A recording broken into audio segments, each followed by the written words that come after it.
to see you again on In Conversation. You must have heard Prime Minister Narendra Modi say that the G20 Leaders Summit in New Delhi will be the biggest that the grouping has ever seen.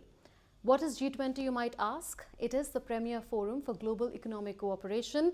Its 20 member states account for 85% of global GDP. The decisions there are taken by consensus. They are not legally binding, but member states make commitments that carry significant political weight. Today we are in conversation with one representative of a G20 member state in New Delhi, Mexican ambassador to India, Federico Salas Lotfe. We will talk to him about India's G20 presidency, about the Mexico-India relationship and more. Welcome, Ambassador, to DDINDIA. Namaste. Namaste. Thank you very much for having me. Pleasure. 200 G20 meetings in 60 Indian cities, and you've attended quite a few of them, as is evident from your X account. How has your experience been? Oh, it has been an extraordinary experience for a number of reasons. One of them, a learning experience for me to go to all these different meetings on the different topics that have been on the agenda of the G20. But secondly, also because I have been privileged to go to so many places here in India and benefit from the generous hospitality that India has bestowed upon all the delegates that have attended these meetings, which has been really quite wonderful. So it's it's so nice to be in these places, that some of them which I had not been before, and also, as I said, there were cultural performances, there were excursions to some places of interest in the vicinity of where the conference was taking place. So it has really been a very wonderful experience for me. I noticed you promoting some Mexican films being screened at the G20 Film Festival. That's now, correct. This is again a first under any presidency, hosting a G20 Film Festival, that is. Do you think that this will serve to bolster the soft power of G20 member states and also improve people-to-people ties, have more camaraderie between peoples? Oh, absolutely. I think we are promoting this film, and also we are participating in other cultural programs that have been organized by the G20 Secretariat. We're bringing some works of art from Mexico. We're showcasing some textiles from Mexico, for example, at the National Gallery of Art, and other such things. We're participating also something that was organized again by the G20 Secretariat of poems from the different G20 countries. So I think all of this is very good because it's, of course, it brings people closer. It opens up a window of vision into our different cultures, our different manifestations. So I think it's very important that this is taking place. And of course, it enhances the soft power that we as a group have in the international community. So in a sense, it's a very active participation of Mexico in the G20 correct. Meetings in India. Could you find time to see any of the films? I will see the Mexican film, that's for sure, yes. Unfortunately, I don't think I'll have a chance to see some of the others, but eventually I will. I was thinking about the circumstances in which G20 presidency is being held by India, and I was comparing it to the circumstances when Mexico began its G20 presidency way back starting December 2011. That was a time of multiple crises. There were lingering effects of the 2008 global financial crisis and the Eurozone debt crisis particularly. And here there are differences between the G20 member states, G7 and others, particularly around the Russia-Ukraine war, how its implications need to be tackled. It's a polarized world today. Do you think India is doing a good job at navigating the challenges in a polarized world and working towards consensus on issues of development that affect all? Yeah. Well, the Indian presidency, of course, is taking place in a very challenging international environment, for sure. But also, I think there's something that's very important compared to when Mexico held the presidency over a decade ago, is that the agenda of the G20 has expanded and multiplied tremendously. As you well know, when the G20 first started its work, it was mostly focused on issues of development, on the financial international structure, those type of things. Nowadays, the G20 deals with these issues, but at the same time it deals also with culture, with agriculture, with women and gender issues, employment, digital economy. I mean, just the agenda is very much broader than it was when the group first started. So in that sense, it's a big challenge for India. And I think that India has done an extraordinary job under difficult circumstances to hold all these meetings, as you well mentioned at the beginning, over 200 meetings in over 50 cities of India. So it's been a major challenge, and of course the geopolitical situation has also enhanced the difficulties in achieving consensus. But I think we shouldn't focus so much on that, because I think that aside from the geopolitical crisis that is now taking place in Europe, all the other groups and in the ministerial meetings that have taken place, I believe there were something like 13 different groups, have achieved significant consensus, and also the parallel groups of the G20, like the B20, the Think 20, this Civil 20, etc., have also achieved significant advances in terms of reaching consensus on forward-looking and action-oriented documents.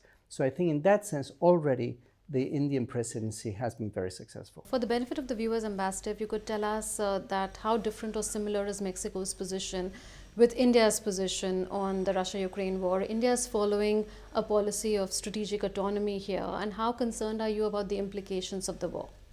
Well, we are concerned. I think, obviously, even though this is taking place in a geographical location that is geographically far from us, nevertheless, the implications of the war have a spillover effect to the rest of the world.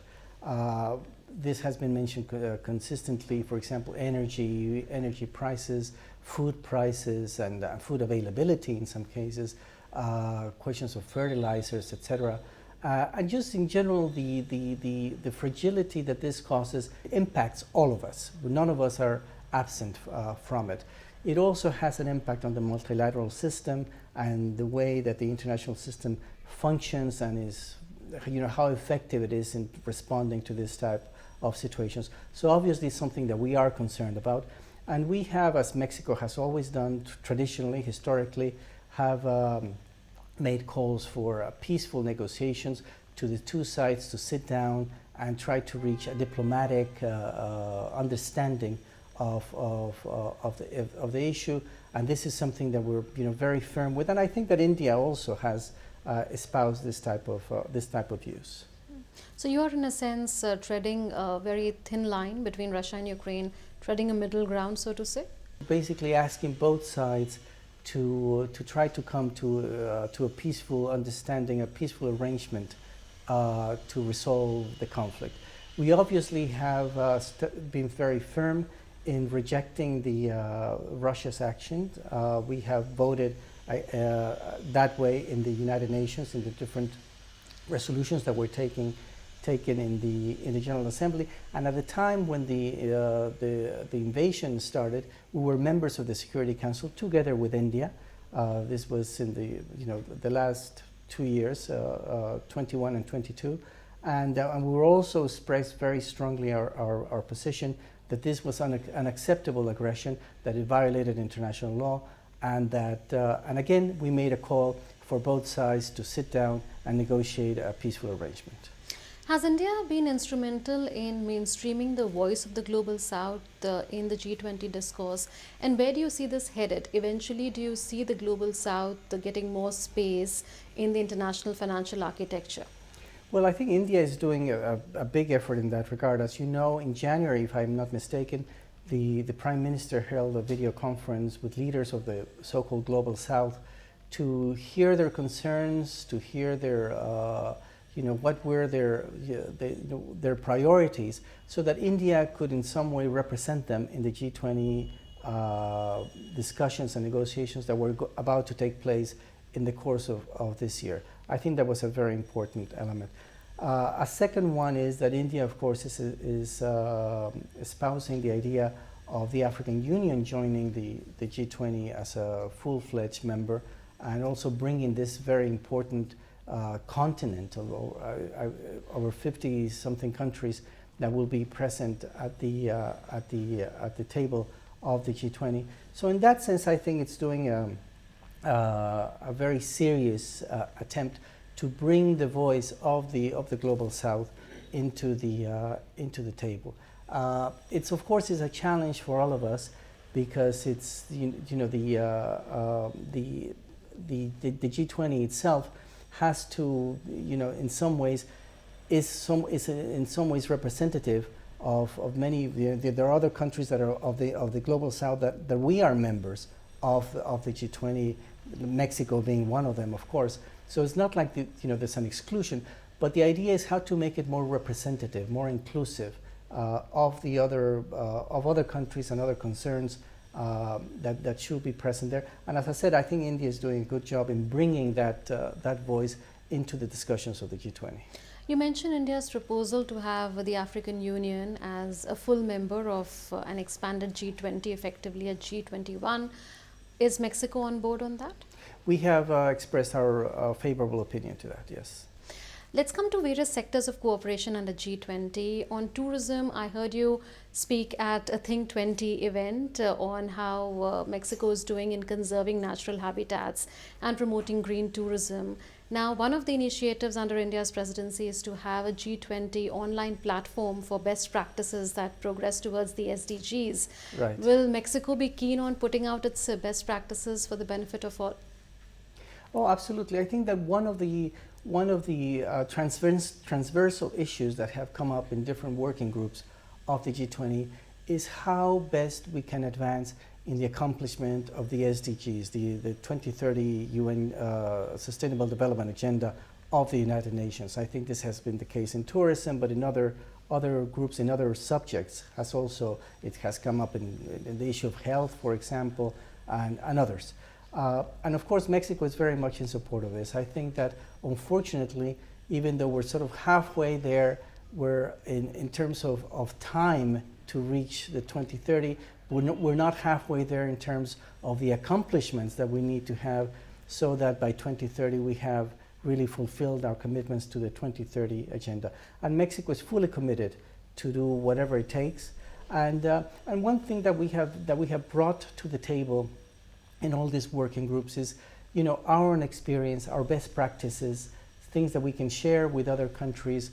And we have also heard what other countries are doing in issues of environment, of energy, certainly of sustainable tourism, for example, which is very important. Tourism, and I'm glad you bring this up because it's a very important issue for Mexico. Tourism is one of the main drivers of the Mexican economy. We are, in this past few years, we have become the third or fourth largest recipient of tourists in the world. And this, of course, has an important economic impact, a positive economic impact in Mexico. And this is something that we're very keen in development. And we're working very closely with India, because India, of course, has also enormous potential in terms of tourism. Now, tourism and culture are interconnected, and at the Culture Ministers meeting in Varanasi, you had spoken about the need to combat illicit trafficking of cultural property. Now, India, as the G20 chair, is calling for a global coalition against it. And there are some other initiatives also that the Indian presidency has come up with, like upskilling in the creative sector or having culture as one of the goals in a possible post-2030 development agenda. Yes. Are these some fair goals that the Indian chair is pursuing? Yes, we were totally supportive of what the India chair was doing in the cultural working group. And this issue of illegal trafficking of heritage and cultural goods is something that Mexico is very keen on, and this is something that we are working very closely, and we have exactly the same goals that India has in this regard, and this is something that we supported each other in achieving this at the working group. It's very important because for India and Mexico, of course, we are two ancient civilizations. We have fantastic heritage in both of our countries. And let me just give you one example. We are the successive countries in terms of the number of sites that we have in the UNESCO World Heritage List. India has 40, Mexico has 35. A few years ago, it used to be, we both had 35, but India has gotten more in this past few years. So obviously, this is something that we're very committed to.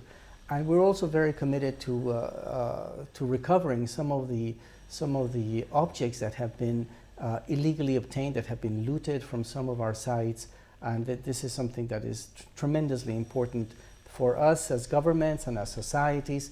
One of the things that we promoted in the cultural working group was the idea of culture as a global good.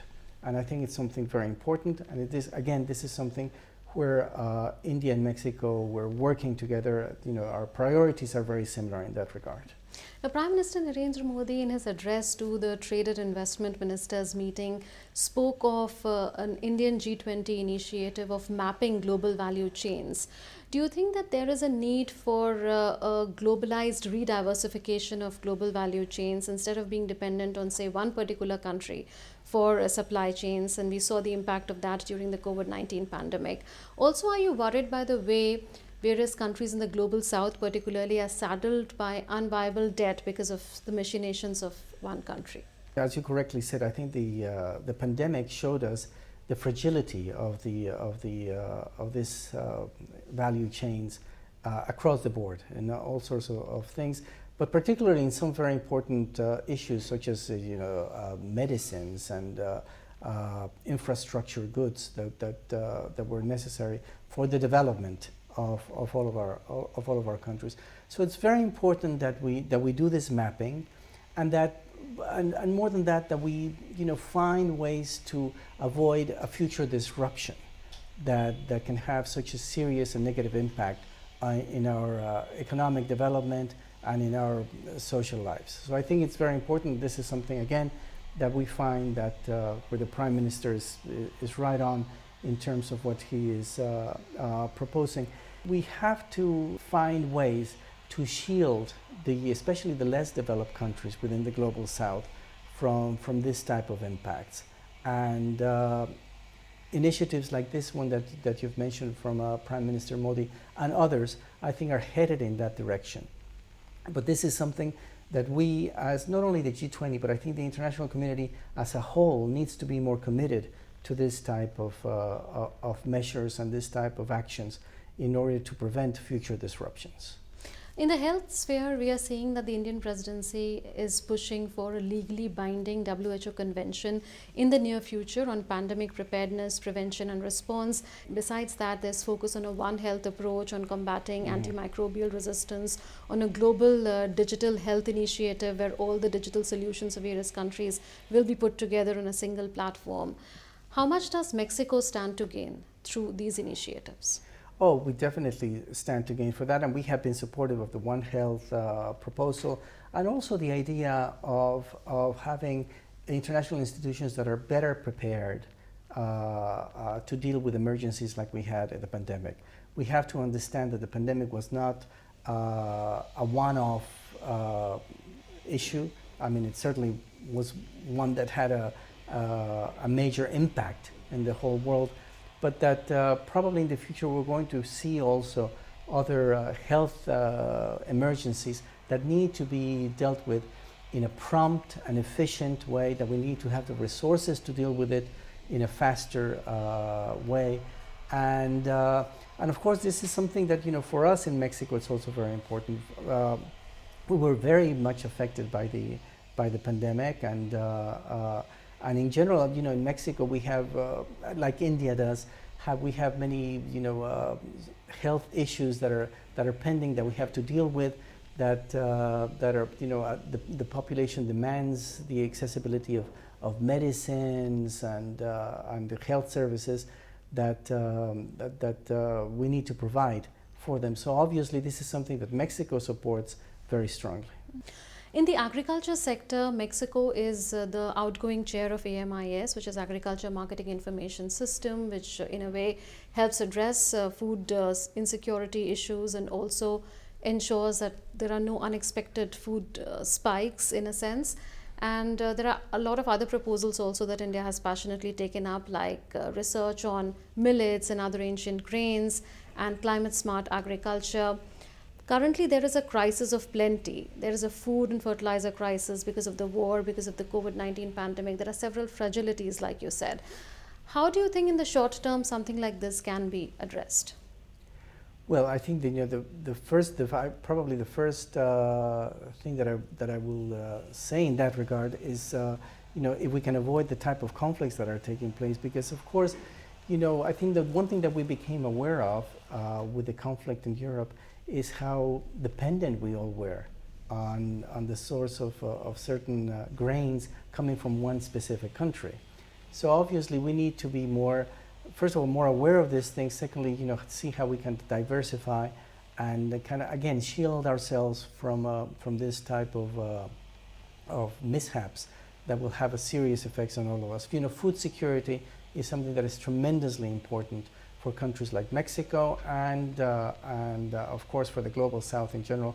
And this is also an issue where India and Mexico have collaborated historically. As you know, the Green Revolution, which started in Mexico, was brought to India in the early 70s. And this is something that we have always been working very closely in order to assure that our populations are growing populations.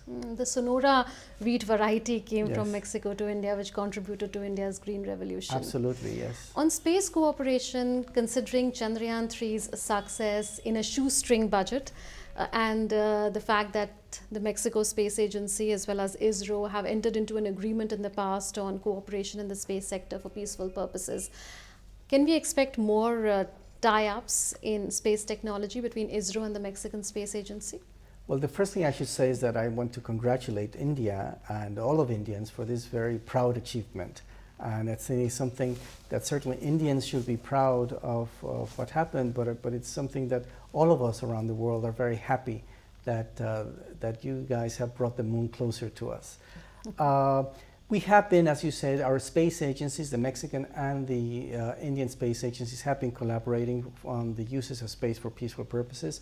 We've had a long-standing memorandum of understanding between the two agencies and just recently, in the past year and a half or so, we signed an addendum, for example, to have a satellite observation to help us deal with natural disasters and forest fires. And as we've seen, this is something that is happening with tragic consequences in parts of the world, like in Canada or in Hawaii recently. So it's obviously something very important. We've had these problems in Mexico, you've had these problems in India. So this is something that, of course, that we see the immediate benefits of this cooperation. And we do hope that as we move towards the future, that we'll have closer cooperation with the Indian Space Agency. I spotted some photographs that you had reposted on your social media handles of Y20 delegates who had come from Mexico for the Y20 summit here. What is the kind of feedback that you are getting on how Y20 is doing, and what is the potential that you see of youth exchanges between India and Mexico? Well, I think that this is probably one of the most important issues, and I think some people don't focus on it, but the fact is that we're doing all this for the future generations. I mean, certainly, to some extent for all of us, because we're responsible for many of the things that are happening in the world today, but we want to leave a legacy of a better world for future generations, and that's where the youth of both our countries come in.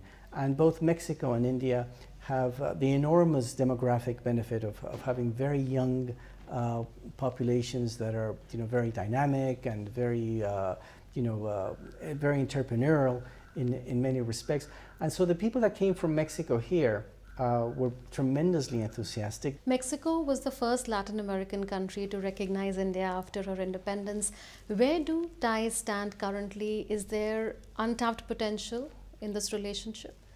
There's always more than can be done, certainly, but we have come a very long way. I think that during the first few decades after India's independence, we did have a very close cooperation with India, particularly in multilateral issues. A lot of cooperation in the United Nations, even within the non-aligned movement. Even though Mexico was only an observer of the non-aligned movement, we were very supportive of many of the things that India was doing together with other countries. But in the past decade or so, our relationship has become much more closer. And there's of course the economic indicators that bring this to the fore. We have become India's #1 trading partner in Latin America. India is now one of our top 10 trading partners in the world.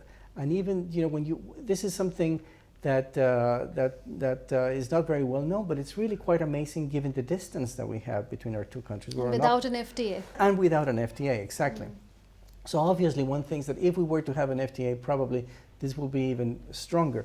And what's important is not only that we have achieved historical levels of trade between our two countries, up to $10 billion, but the fact that it's growing, it's consistently growing, and not only growing, but it's diversifying. The basket of products that we are exchanging between our two countries is diversifying constantly. At the same time, you have over 200 Indian businesses that are placed in Mexico, that are doing business there, again, in a large number of sectors, being from automobiles, from fertilizers, steel, pharmaceuticals, of course, and now the new innovative sectors like, you know, with the startups, digital, artificial intelligence, etc.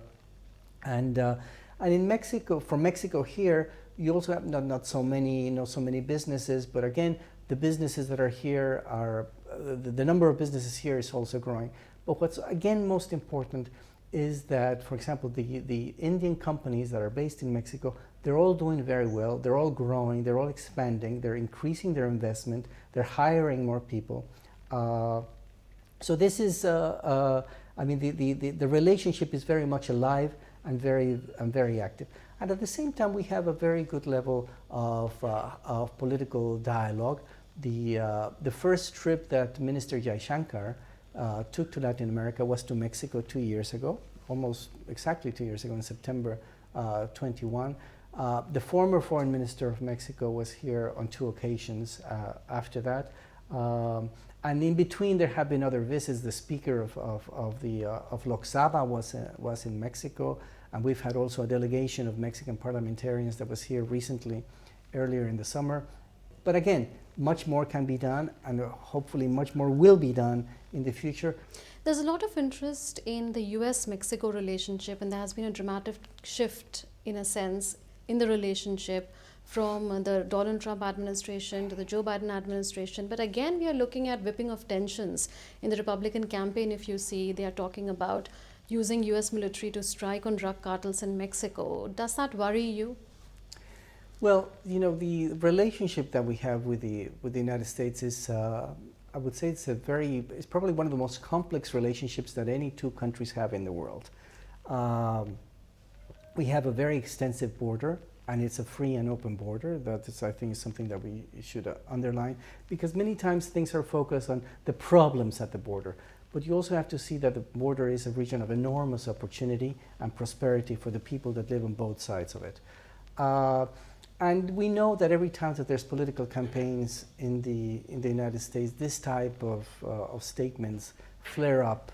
And so, I mean, obviously, you know, we take them seriously. Well, I'm not going to say that we ignore them, but at the same time, fortunately, we have enough channels of communication and enough institutional framework that is so effective to deal with the many challenges that our relationship has.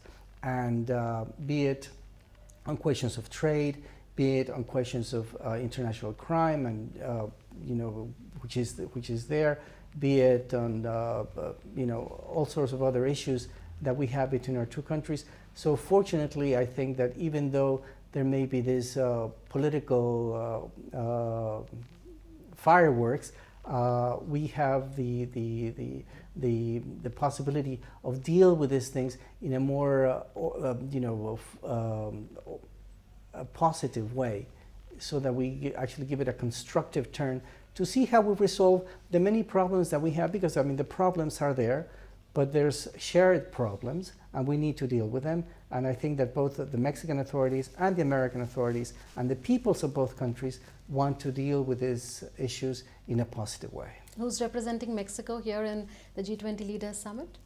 It's going to be our Minister of Economic Affairs, Raquel Buenrostro, is going to be coming in, you know, representing Mexico. We're looking forward really to welcoming her here in New Delhi. Thank you so much, Thank you very much. Thank you so much. Such a pleasure to speak. And thank you to all the audience that will be watching this.